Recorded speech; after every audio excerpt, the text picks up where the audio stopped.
At the same time, though, I understand why like a Drake and a Kendrick don't give many interviews and speak out because it's the same thing Beyonce did. It's the same thing that the artists back in the day did, where like the bigger artists weren't really as accessible as your artist is now. Mm-hmm.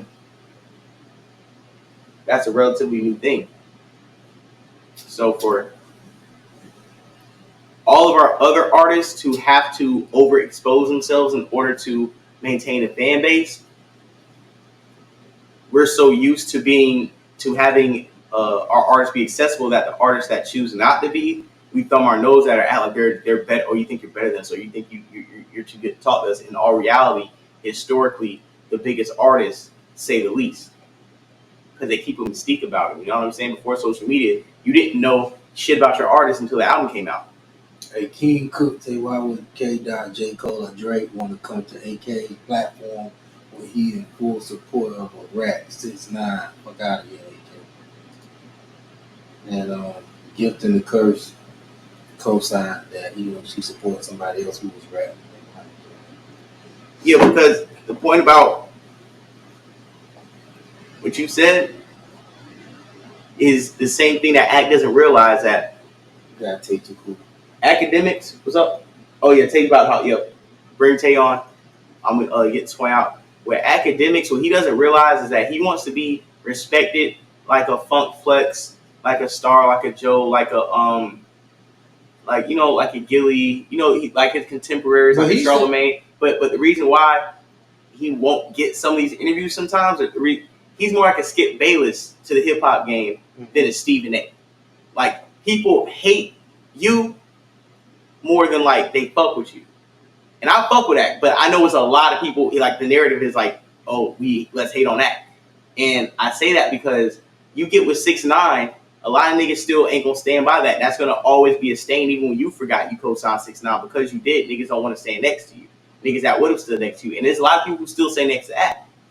But like, you going back and forth at Lil Baby, you know what I'm saying? You going back and forth with Metro Boomin. Like, these are people that Drake is cool with. So, like, he's not going to, like, grant you any type of interview because he's not going to disrespect people that he actually gets real money and does business with. But to salute the act, he did say he did not want an interview. He said he would even respect they did interview with other people, like you said, from the culture.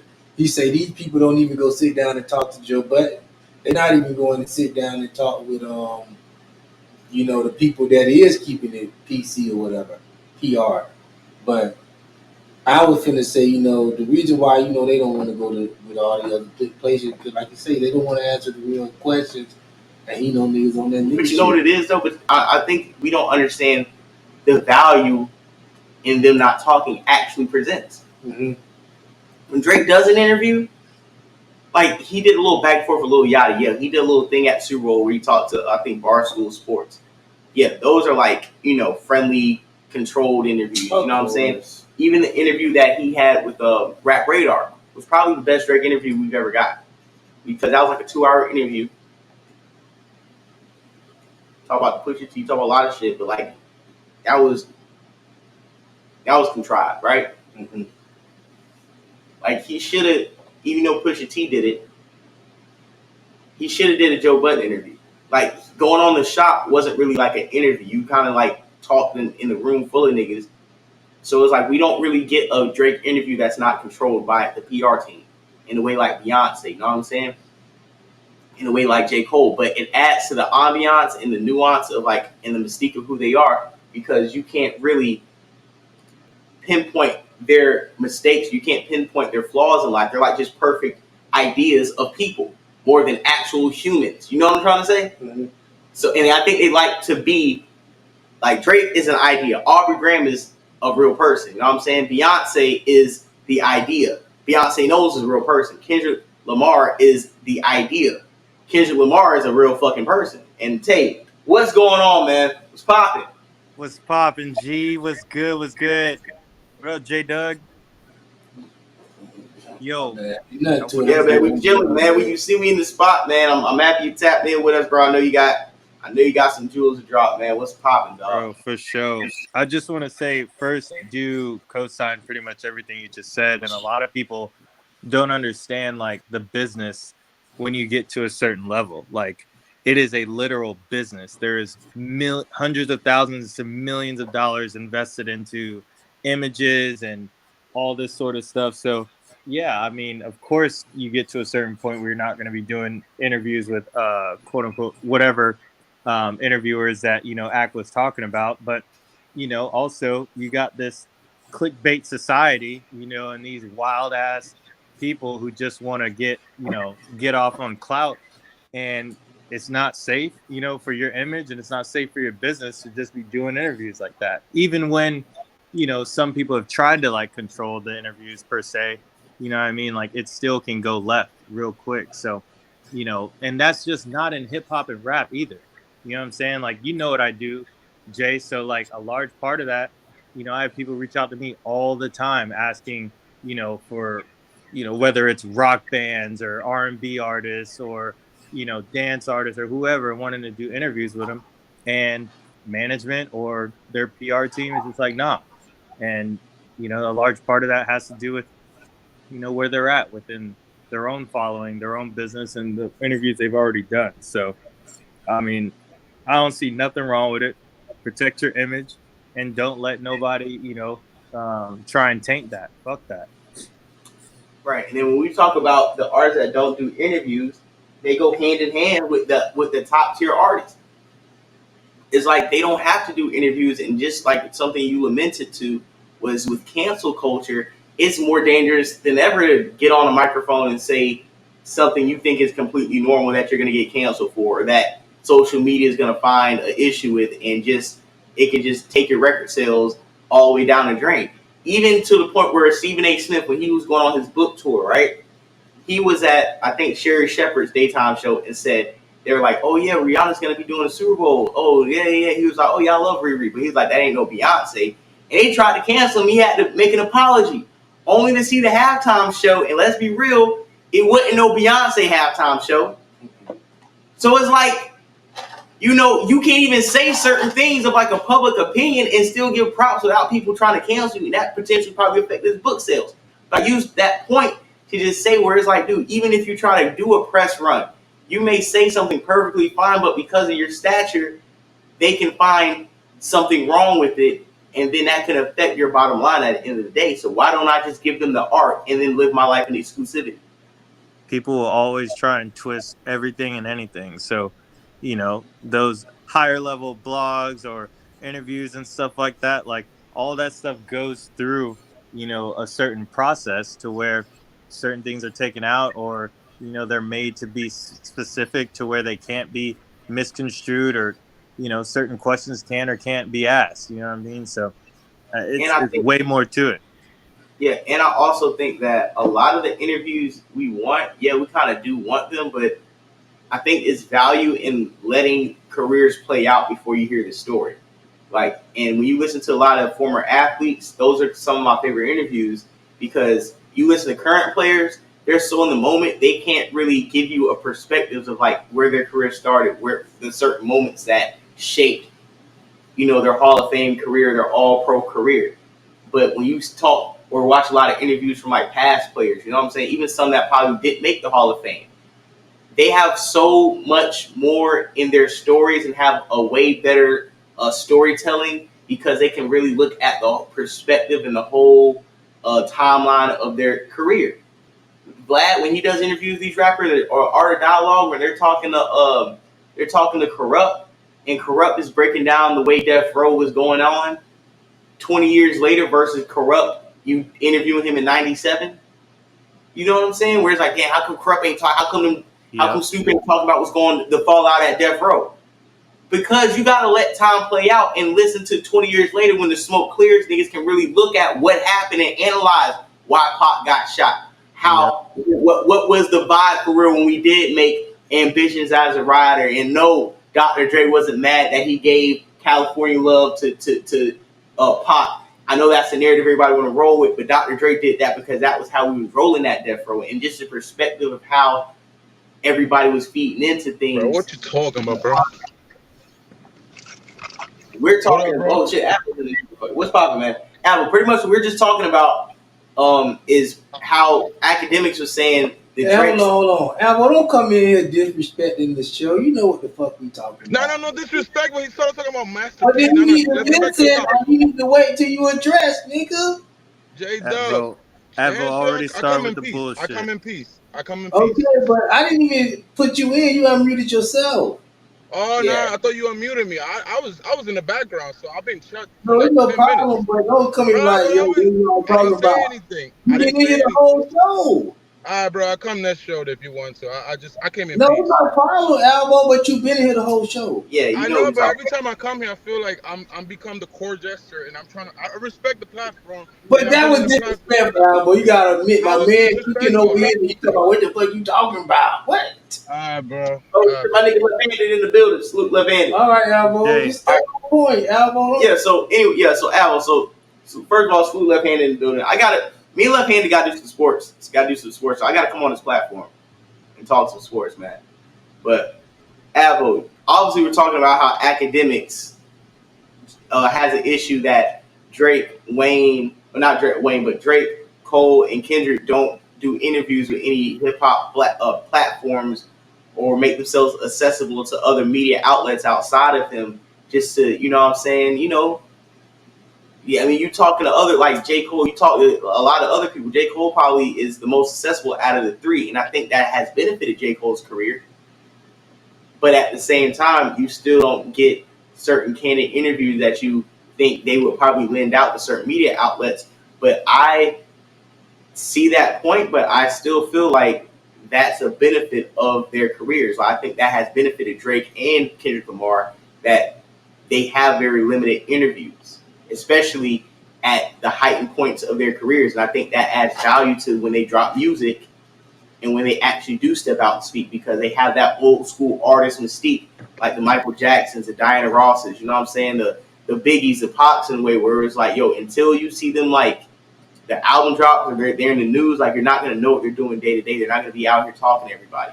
That's a So I fact. No, think, no, I do agree with academic sentiment. I do understand his position that I feel like a lot of artists, when it comes to reaching out to the community, the first thing they do is silent library. If you ever think about like NPR's library, like you know that show in which they use instruments, so it's a good way to highlight an artist's new project.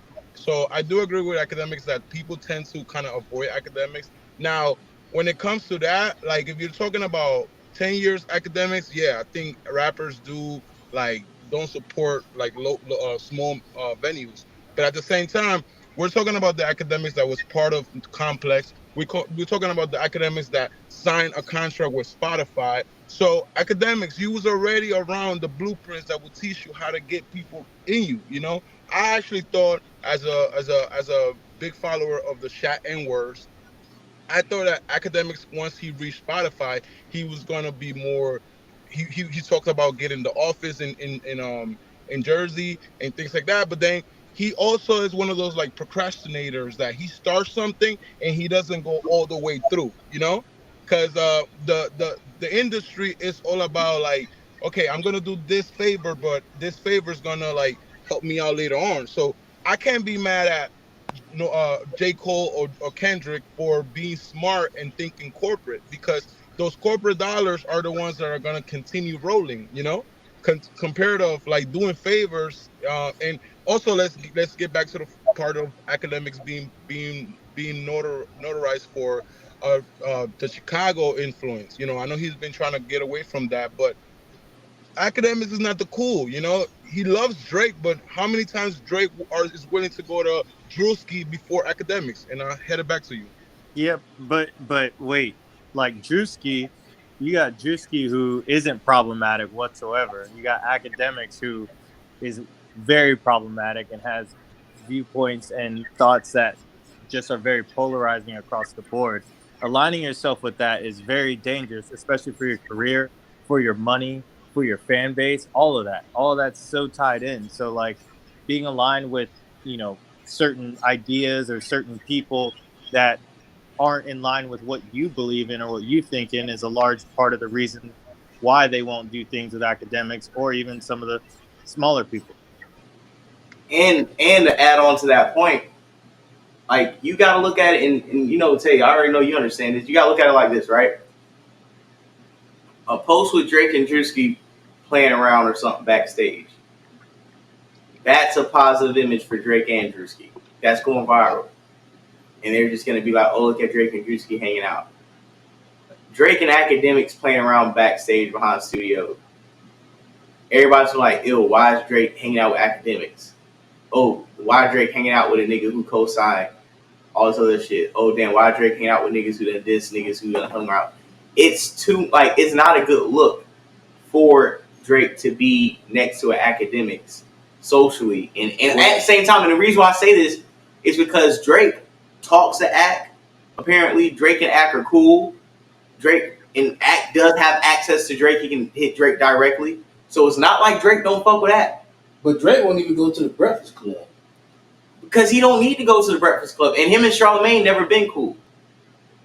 What So about at the Joe same Budden? time, He a ain't lot cool of with Joe Budden. him and Joe been cool, but at the same time, I think if Joe would have kept Rory and Maul, and if the podcast would have stayed hot, Drake, if the podcast would have Right? hold on, if the podcast would have stayed hot, and they wouldn't have did a Pusha T interview, and when I say stayed hot, if the podcast would have kept Rory and Maul That's a and good point. stayed on the trajectory it was going and didn't do the Pusha T interview, they would have got the Drake interview by now. It would have been a Drake. But then Do you that's agree- my do you problem agree because with that?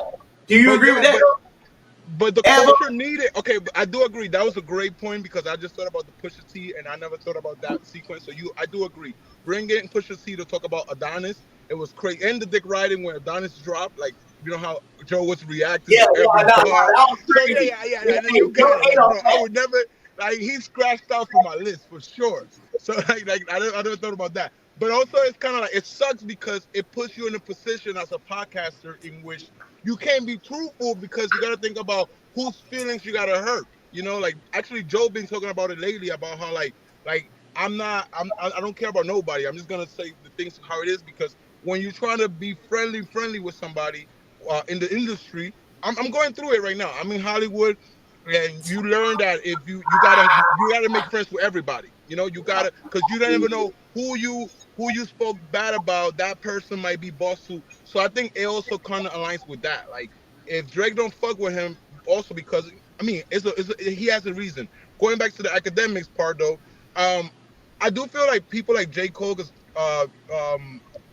Joe Budden has been being very outspoken about how I feel like J. Cole was starting to realize like he been you could call it code switching. I like to call it pandering sometimes. And there's things that Logic does, and we say that he's corny, and J. Cole does the same thing, and we go and we applaud him. So sometimes I do feel like there isn't a lot of criticism towards J. Cole, but I do fuck with J. Cole. Listen. I agree with what you're saying about J. Cole, and the funny thing about that is in one of my group chats, we kind of be talking crazy about J. Cole, only because one of them, my homeboy Rondo, he's like a real J. Cole fan, but we be talking crazy about J. Cole in a way because it's like, we appreciate what he is in hip hop, but a lot of J. Cole fans are like finger pointing at other subgenres in hip hop, like you're what's wrong with rap. J. Cole I is just like thought about rap. one example. J. Cole is like the purest, and it's like, dog, J. Cole is cool, but all y'all niggas is some nerd ass front of the bus ass niggas. Like, stop trying to tell Bro, us J. I just Cole thought is about like, one example. Look, right now, Lotto is being criticized because people are saying that Lotto is trying to steal Ice Spice whole wave. You know, one example is going to New York. Another example is like Ice Spice is known for like bending and kind of touching her crotch, and like Lotto's doing this. keep going on, keep going, keep going. I want to see where you go. Lotto literally copied the whole style, right? Now I go back to J. Cole. I used to listen to I'm just listening to Pro Era Pro Era. What's the name of this guy from Pro Era? One of the members died. Pro Era. Capital C's. Huh? Capital C's. Now Capital C's died, but what's the name of the guy from Pro Era? But wasn't he with Pro Air, or that's another Joey group? Badass. Joey Badass. Joey Badass made a song in which he like from 1999, and I remember J. Cole did the same song, but then he tried to pander by what? Taking the New York bus, driving in a bicycle. I mean, Oh it's yeah, yeah, beautiful. It's yeah. The one beautiful. false prophets, false prophets. Yeah, yeah, it's beautiful. But then for the people that used to fuck with Joey Badass from day one, we know that Joey Badass smoked that track. There's people that it's kind of like Zimbag. You know, if you think about Zimbag, you got the Zimbag with one actor, and then you got the Mandela effect. So people became that Mandela effect, like, oh, Joey Badass stole this song from, like, nah, this been Joey Badass song. But again, we put the criticism for Lotto for, let's say, swagger jacking. But when J. Cole swagger jacks, or when J. Cole takes somebody else's idea, it's kind of like we don't care about it. We just go blind like it, you know. So it's You I 100 mean, whether or right. not like music is all derivative from somebody else's like creativity, regardless. So how it's perceived is based on the specific group of people. It's not whether or not somebody stole something else. In my opinion, it's just who borrowed it from the other person. Like originality is not a true thing anymore all the time. That's and just me. everything is marketing. Everything is a press release. That's another part. You know, even the And J. dreadlocks. Cole, Like I even spoke about how when I saw Jay Z with dreadlocks, I cut my dreadlocks because it took the efficacy of like dreadlocks coming from somebody that actually is self nature. Now a billionaire is literally doing it for pandering because the Crown Act passed. Now the billionaires are aligned with, you understand? So it's just But like, Advo, you don't think that a billionaire having dreadlocks is good for the culture? Like like that in itself, like in my opinion, would be something that should be celebrated. you said, should yeah, celebrate or should it be celebrated? It should be celebrated, in my opinion. Yes, but then that's the same person that when we was in Brooklyn, you look how he pitched the Barclays Center to Brooklyn Knights. He said the NBA hasn't had a black uniform since the '90s because of Iverson. I want to bring this back. We that's pandering. That's just saying, hey man, I own this team. And he lied to us. He said he owned part of the team. Later on, we find out he owned one he percent lied of one to percent. us. Please So stop. so they use him as an image to what? To gentrify Brooklyn. We know that 10 years from that time. But when he was breaking ground, everybody supported the Barclays because Jay Z was part of the venture. For 10 years, that same location in Brooklyn was against it when it was white or Jewish developers. You understand? So it's just you got to be careful with Jay Z mostly because he will just sell you whatever. And you was in Brooklyn when he was doing that. Well, I was working with a city council Uh, member What you that in Brooklyn? hold on. Who you was working for? I was working for Letitia James. She's currently the Attorney General of New York. She was running for she was running for public advocate back then, and I was working in that location because that location was we didn't have money from the developers, and the developers had a $10 million basically fund that was basically funding for the other candidate New won. We York, lost New against York. them. So you've been at so you've been so I keep forgetting you've been an agent since No, like you Wall love to Street. you love to portray me as a bad person, but I was How is that a undocumented and bad? I'm an immigrant. How is I'm the an government immigrant. job Like, a and person? that's the problem I keep having with people. Like, people love to shit on my work, and it's my work. Like, that's the only thing I have. No, Like, when I say I've Arrow. been on the See, this front is cover of the Wall Street But you hold Journal, over exaggerating your hold work. on, time out. that's my No, work. this is what it is. Avo, this I is put a boots to learning the lesson. ground. Pause. Pause yourself. Let me tell you something. Let me give you some game. This is gonna give you some free game, Avo. You see, like on a Star Report, how like a nigga can just flip the narrative that like I'm dating white women when I clearly Now don't. they did say Michael Kors. Was it Let me Michael finish. Kors? Let me finish. Let me finish. Let me finish. Let me finish. But you see how I would still play into the narrative and give the troll babies food to eat with the narrative Got you. because it's I'm an better for agent, the Agent entertainment. Avo. Like you would get further along playing into the agent narrative, along with to still adding in your credentials for validity. You got to That be that careful with FBA. adds to your character. You That's got to just be something careful like with FBA, don't man. like The the thing. What FBA. I'm saying is this. This is what I'm saying. The things that people can, the troll babies can take and eat off of whatever character show, whatever you tell people, they can just flip it to something else. Allow them to eat off of that because that adds value. So for niggas, so when you saying this and the niggas give you props, like, oh, you've been an agent, or you work for, that's giving you props and that's letting you have some. Okay, I got this in my bag. This is a part of the false narrative that I can benefit off of. Let niggas eat. If I was on Starport screaming, no, white women, no, it wouldn't be as funny. I gotta play into the narrative because it adds for the entertainment. You gotta get Shorty some Uggs. You seen Wait a the minute. Uggs sandals? You ever seen them? Wait a minute. Avo got his car back from them people. Yeah, Oh man. yeah, So but I'm still turning it on with a USB. I still turn it on with a USB though. why? Because I'm waiting for the fuse to get from China. So like the fuse, they broke the fuse. So like I gotta turn it on with a USB, bro. That's some real shit. Speaking of USBs, what's the next topic? Because we got some more topics roll around, so we can definitely get down on these topics. But yeah, Tate, what were you saying? Listen, Tate, listen, man. Niggas try to line me up, say I beat white women allegations like OJ over the weekend. You know what I'm saying? It's not. I ain't got nothing against white women. You know what I'm saying? I've been, I slept with white women before. They're cool. I fuck with them just like everybody else. I just don't, me. I just don't be, Yeah, with white you bitches. leave that to me. Yeah, and there's nothing wrong with who got music on. That's us. Yeah, that's not always good too much. Niggas, hey, yo, you've been drinking too much. You probably saw who had the music in the us.